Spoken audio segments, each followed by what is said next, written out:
ఏపీలోని అధికారులపై high court serious అయింది. కోర్టు అంటే నవ్వులాట అంటూ కూడా ఆగ్రహం వ్యక్తం చేసింది. ఒకరిద్దరిని లోపలేస్తే తప్పితే మీ అందరికీ బుద్ధి రాదు అంటూ కూడా అటువంటి అర్థం వచ్చే వ్యాఖ్యలైతే చేసింది.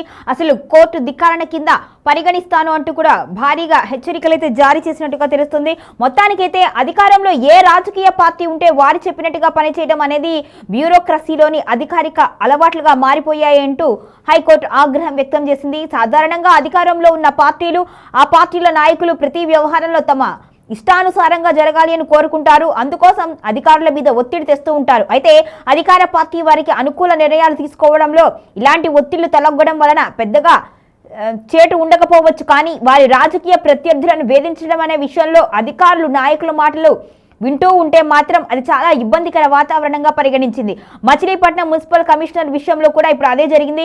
వైఎస్ఆర్ కాంగ్రెస్ పార్టీ కార్యాలయానికి ఆక్యుపెన్సీ సర్టిఫికెట్ ఇచ్చే విషయంలో తమ ఆదేశాలను బేఖాతరు చేసినందుకు హైకోర్టు కమిషనర్పై తీవ్ర ఆగ్రహం వ్యక్తం చేసింది.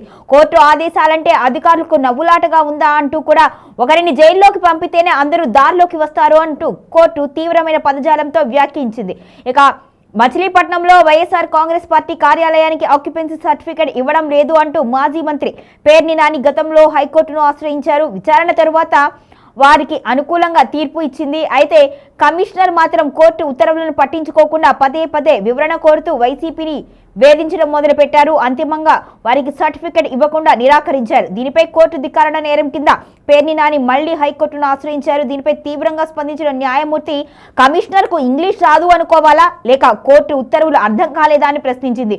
కోర్టు ఆదేశాలంటే నవ్వులాటగా ఉందా అంటూ కూడా మండిపడింది. ఇక హైకోర్టు న్యాయమూర్తి వ్యాఖ్యలను చూసి రాష్ట్రంలోని అధికారులందరూ కూడా పాఠం నేర్చుకోవాల్సిన అవసరం ఉంది అంటూ కూడా రాజకీయ విశ్లేషకులైతే అభిప్రాయాన్ని వ్యక్తం చేస్తున్నారు.